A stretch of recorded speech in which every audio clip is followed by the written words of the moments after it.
Hey, Brandon. Hey, how are you? Good, good. Good. Good to see you again.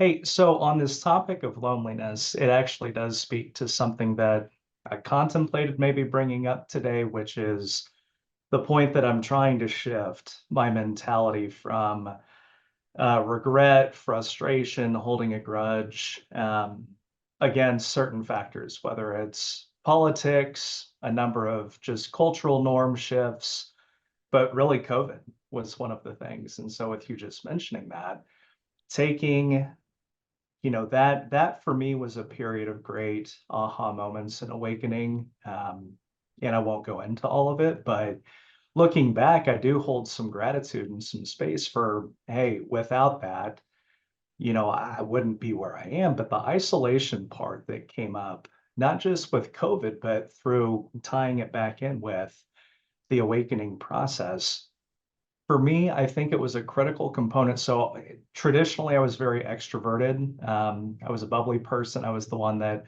wanted to get everyone together. I was the leader on teams that was the people person, had the pulse. And through the awakening process, really went not just inward, but really isolated.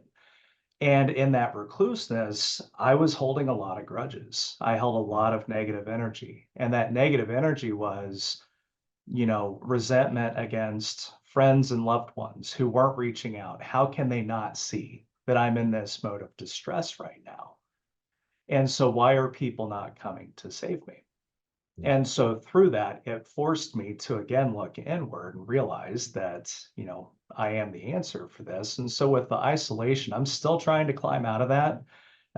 But I do think it's a critical component of the process. And I'm interested in your thoughts, though, not just on what I shared, but when you look at people who have an intention and a desire to want to re-enter, to reintegrate with whether it's past relationships or just say, hey, I'm a people person. I want to get back out there again. Maybe it's with new relationships.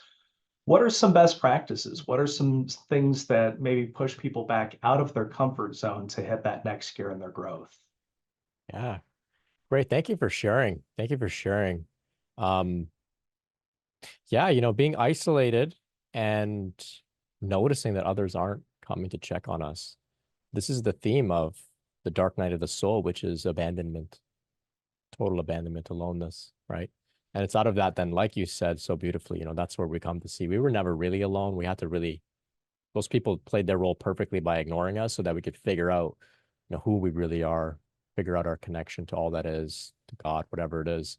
So yeah, um, I'll share what I heard from Matt Kahn, and I've shared this before, but it's just such great counsel. So there was a period where I would wrap myself up in my blankets in my room, and I would just do my spiritual work. And I would do that even after I had overcome a lot of the intense emotional purification and purging. So I was feeling stable, but I didn't know what else to do. So I just thought, I don't know what to do. I don't know how to get back out in the world. So I'll just go back to doing what I know, which is wrapping myself up in my blanket like a cocoon and just meditating, even when it wasn't too difficult. But this immense guilt was coming up. I should be getting back out in the world. I've got to give something back. I've got to do something. There's pressure, there's financial pressure. I was like feeling this sort of antsiness. I had done my isolation time, but I don't know what next. So I had a chance to connect with Matt Kahn on one of his webinars. I was fortunate enough, he chose me out of a bunch of people to answer one of my questions. And so I said, Matt, you know, um, I want to get back out in the world. What do I do? What do I do? And so he tuned in intuitively. He's incredible, intuitive. He said, Brent, I can see that you like to cocoon in your bed, and that's good, but not too much. And so he could just basically, he got a vision of me wrapping myself up in my blanket like a cocoon. So he knew exactly what I was doing. I didn't tell him that, right? So he said, you are meant to do things in the world, but before you know, get the big grand vision or the plan or all those great relationships, before those come, gotta take some baby steps, which means engaging in self-care, going for walks. Maybe it's just volunteering in the community, just getting out there, socializing a little bit. So get the ball rolling, baby steps, right? So I said, okay. So I started to just kind of get out of the house more. I had actually already intuitively kind of got that a little bit. So I was volunteering a little bit already. So I thought, okay, I'm in the right place. So that's what I would say. It's like we don't have to go from being isolated to then being like a, social elite, hosting big parties and charities and running the empire, your business, whatever it is. Baby steps, baby steps. So just find some interesting things that are, around you. Meetup groups, for example, coming out here, even online, it can help.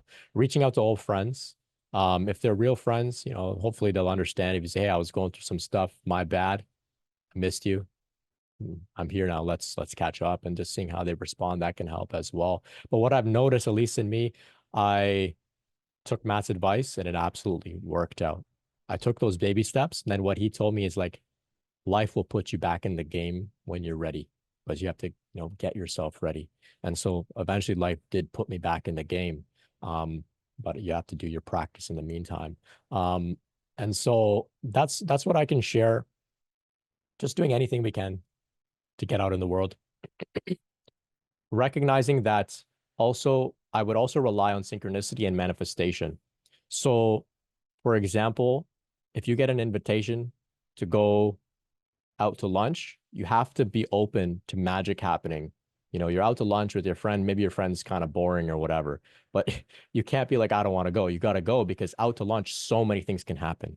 You can bump into somebody could, who knows, spill their drink on you, and suddenly you find out that they're this person or that person, and suddenly all these things start happening in your life, and before you know it, you're in a completely different place. So you have to create context for the magic to happen. You have to create context for synchronicity to happen. Only a limited amount of synchronicity and magic can happen when you're alone in isolation. But go out in the world, there's so much context. So create the context. Just go on a walk, go on an adventure. You bump into people, you find things, you see things, ideas come, all sorts of interesting things can happen. So rather than waiting for this grand vision to come to you for what you're supposed to do, just get out there and take the first few steps. I hope that can help. Hope that can help. And Teresa's sharing here. Yeah, field trip. Exactly. A field trip.